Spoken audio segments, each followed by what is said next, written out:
Hello, this is going to be a critique for Liz Stam, Maggie Elsner, and Joshua Brown. We're going to start here with Liz's images, and we have our, typical profile portrait picture, head and shoulders, smiling face. It gives us a sense of identity, and that's what that was supposed to be. So yay! Um, Here we get something much more dramatic. I like the high contrast, this light flooding in on the left, the tilt of the head and the look, the expression. Our faces are so nuanced in what they can communicate. I always like to talk about students and with portraiture and things like that, how faces can express so much.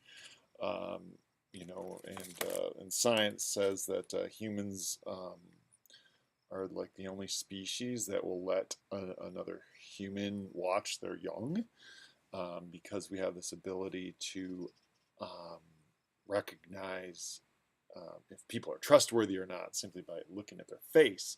Now, some people, of course, are good at faking that, but facial expressions say so much. So there's an interesting expression on here. Strong light, high contrast. Filter is, I think a pretty high contrast black and white filter. It has a very dramatic sense to it, and I think most of the meaning comes through that facial expression. We don't have a lot of like symbols or environment that communicates much else, but it's not that we need that.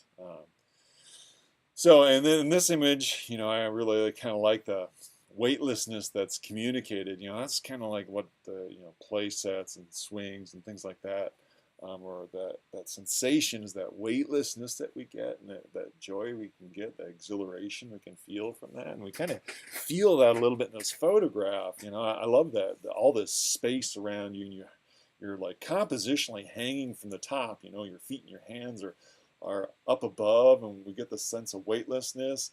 Hair dangling down, and your body's just floating in this space. And it's funny. This image really kind of communicates that sort of weightlessness.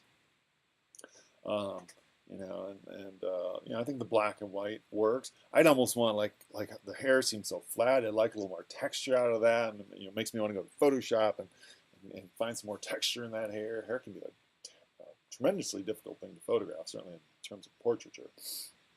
I'm getting light on that, so whatever. But it's a nice image, and it certainly communicates a good feeling. Um, and then looking at your research, Liz, you say that does my personal response have more to say about my identity than the artist's identity? And that becomes interesting, because where does this art lie? Does the meaning lie with the creator? Does the meaning lie with the viewer? Does the meaning lie within the culture? Or, is it more muddy than that? And I kind of go with it should be a conversation about all of these things, to understand it. But yeah, if you get, you can look at someone, how they interpret their work and learn something about them. And you can look at the creator and what they're communicating, what they're showing, and that tells you something about them. But then you can look at the culture as a whole, and that can, tell you more. There's all these layers that we keep peeling off here. And then we have this image, who you are not.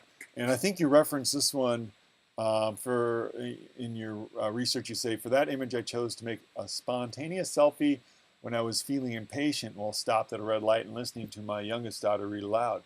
Does that photograph communicate the intention of showing my impatience, or is it viewed more playful? And I would say this is viewed as more playful. I don't get this sense of like there's anger and impatience and yada, it seems to be, it seems to communicate anger and impatience in a very playful way, like, look at this, my life is so crazy, and there's so much going on, it's chaos, isn't this kind of, chaotic and also simultaneously wonderful? That was a good question, but that would be my reading, is this image is more playful. So, good. All right, you also talk about this image too, and I like how you talk about it. I also like, this image, when I just look at it, has this feeling of chaos and disorder, and there's all these papers, and it feels just like, there's this stuff you've got to do, and you're like, stuck, trapped in this stuff that I've got to do, and it just, feels frenzied and, a little overwhelming. And it's funny that I think that's exactly what you're trying to communicate.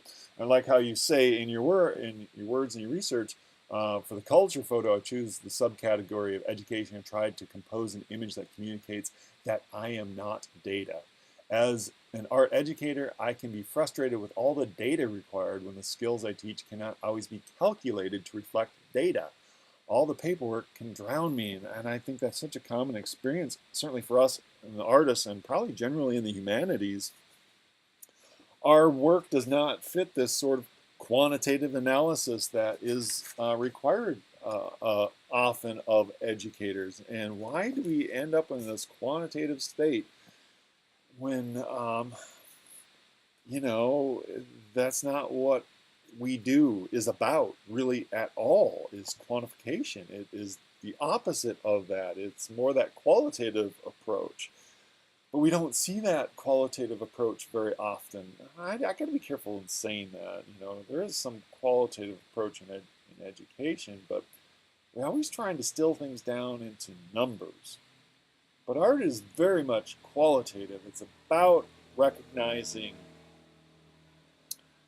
thoughts and feelings and the connection to culture at large. And part of that culture certainly is data and science. But it focuses more on the feelings of those things and our ability to communicate. And, so I think it's a nice photograph, but it's also something, why are we so focused on data? Why are these numbers so important? And honestly, in my opinion, I think it's because people are lazy and numbers are easy to look. Hey, 10 is bigger than 5. It's got to be better, rather than having to actually think about things. And then that relates to, thinking is hard and requires more work, and we can't just distill it down and easily communicate that. Now, it relates to exactly what we're talking about with visual culture, though. Visual culture is so complex. I think I want to talk more about this with some other students' work, too, in this video. Seemed to be the thread that was looking at grouping these. I wasn't intentionally grouping them, but as I was reading your papers, looking at work, it seems to be this qualitative, quantitative, but also I started thinking about art and modernism versus postmodernism. Postmodernism to me is very messy, and visual culture is very messy because we're trying to analyze all this stuff here and trying to make sense of it because it's all important and it all affects us. Where modernism seemed to be trying to distill everything down into boom, work. In modernism, I could look at a singular work and look at it totally disconnected from culture because everything was contained there. It was a simple abstract thing in its form, and it didn't have to connect everything.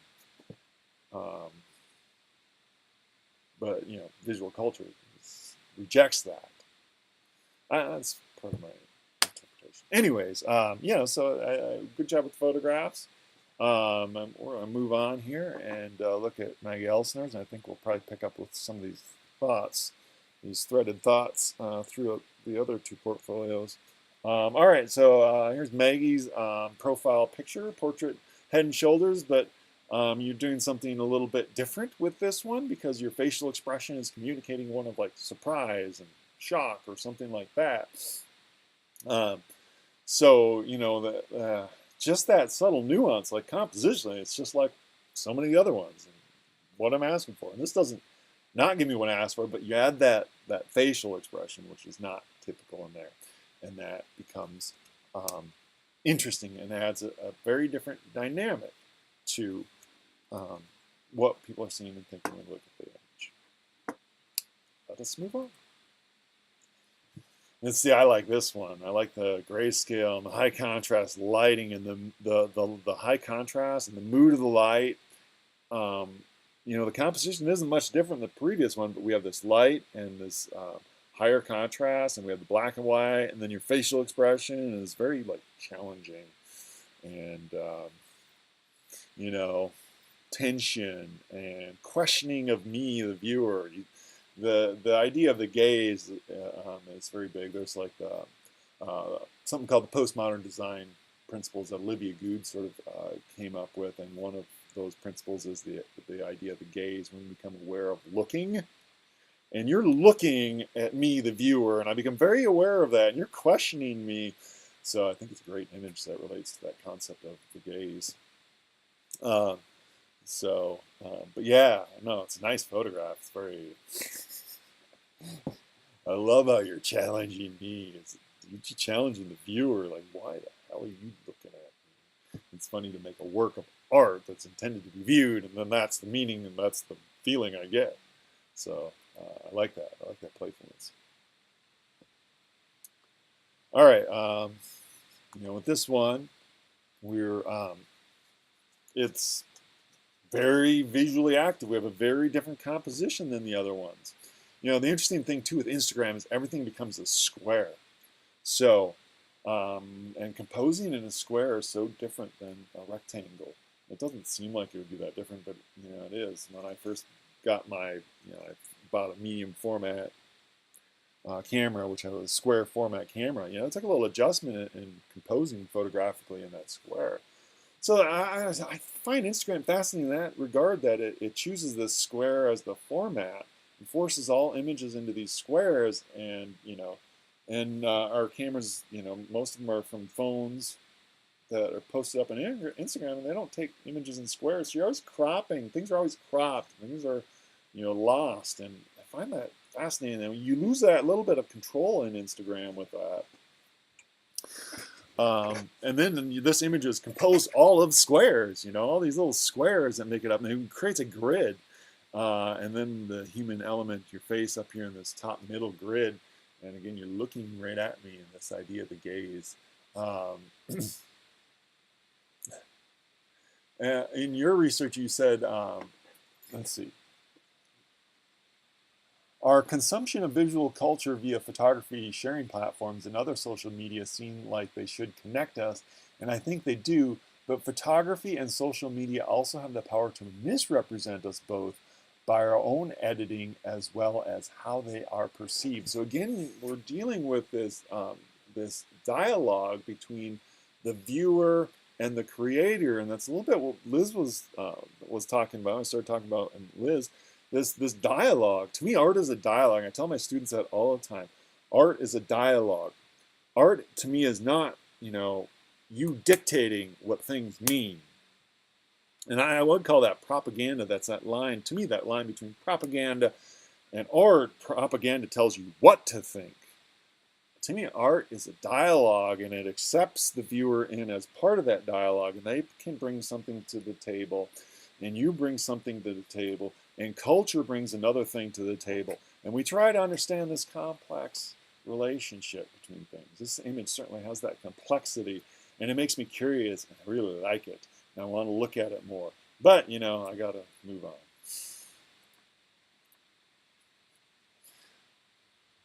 I do just love this photograph. It is so curious. Just what are you doing? Why are you laying in this grass? I do want to, the horizon's off, and I don't know if that's intentional, if you like that. I kind of want to square it up, because I think in a sense it would add more tension, because I get caught up looking at the fence going down, as opposed to this figure in front of this fence, behind this grass, with these trees and these clouds. I like how that house just peeks above it. It's like almost everything in here is organic, and then you have this triangular form that really intrudes into all this organic element. And it's a really nice photograph. Really like it. Make a great silver print. I want to download it and print off a digital negative and go into darkroom, and that could be an absolutely lovely, 16 by 16 gelatin silver print. So, anyways, yeah, quite nice. It's just an image I can look at, and I find a lot. And then it brings me to the idea that it's the part of who you are not. And I'm like, well, I have a lot of questions when looking at it. I don't get a sense of who you are or who you are not when you're looking at it. I just want to keep looking at it. let's see. So I also like in your research where you said a student's interpretation is valid, but historical and social context of work is vital to truly understanding the work of well-known artists, but also the social media posts of really anyone. And that's,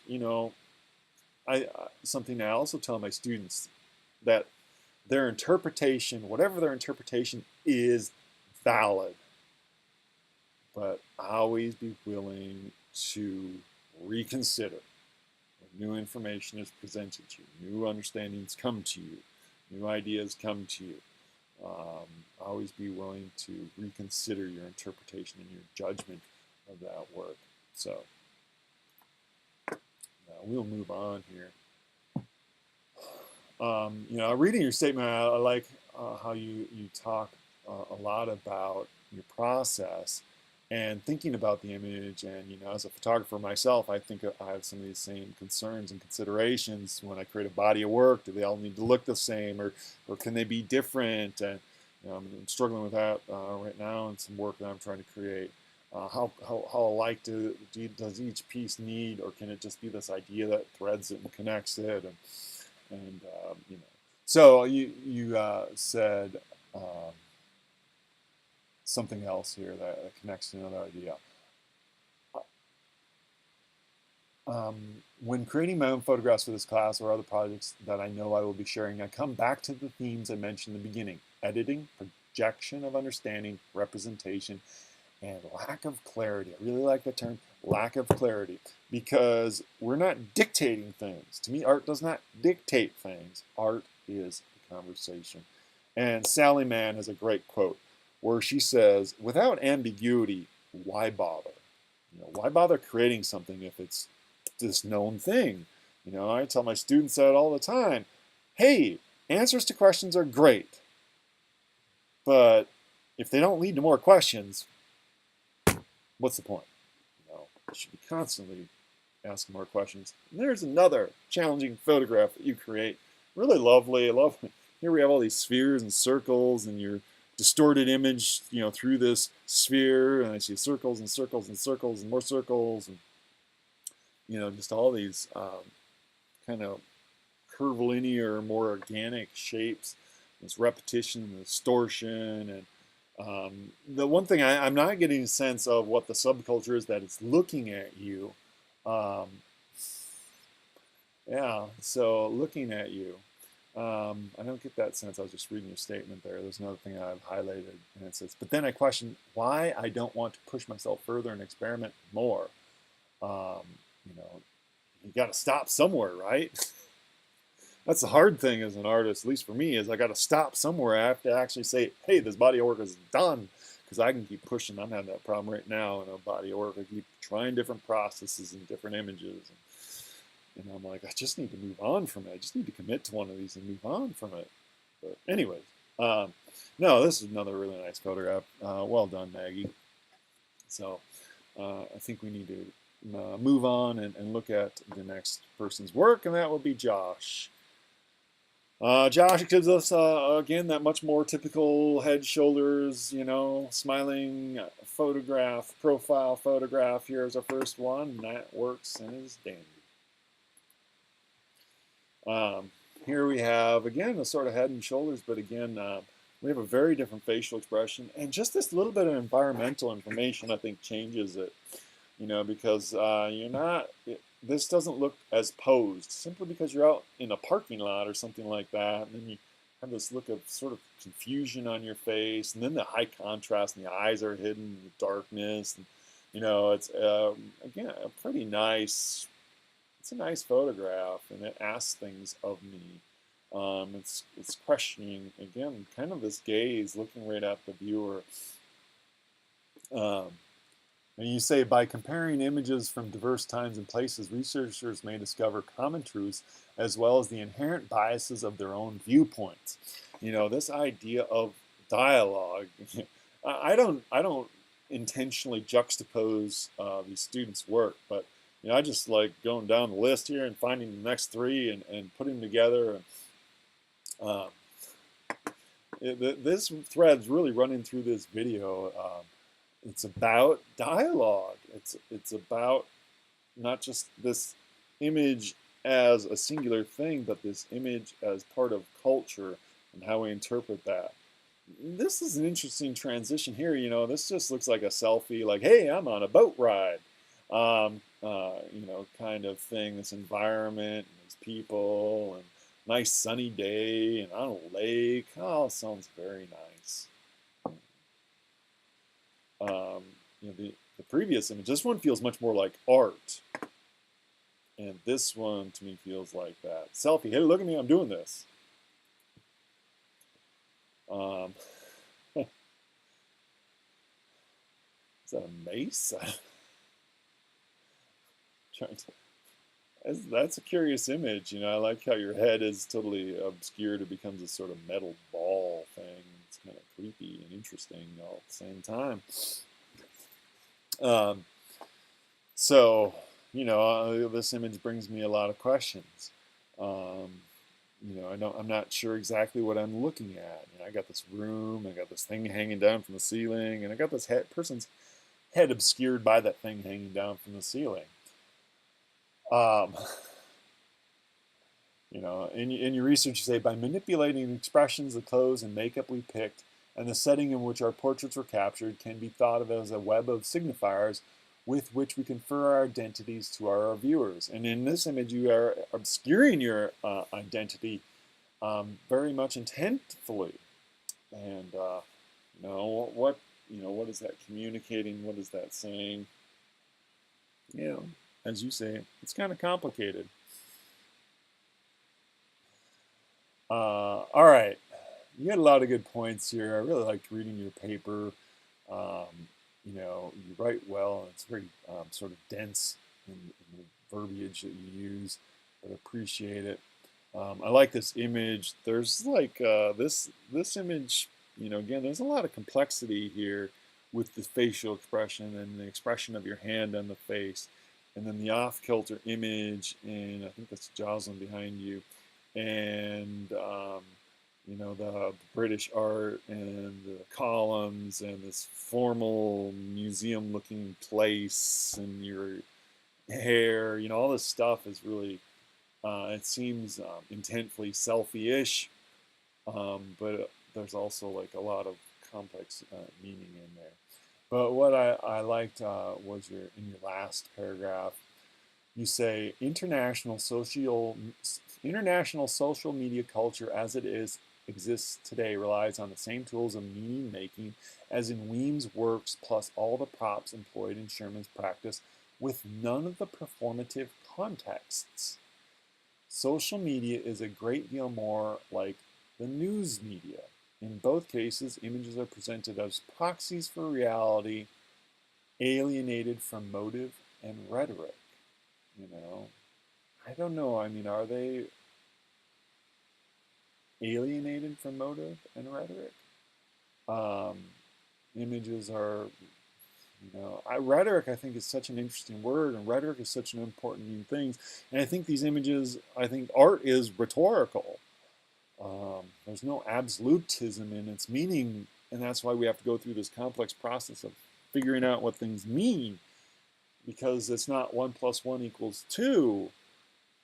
It's all the stuff in the artist's head and the stuff in the viewer's head and the stuff around in the culture that those two things were created, and that dynamic dialogue between those things.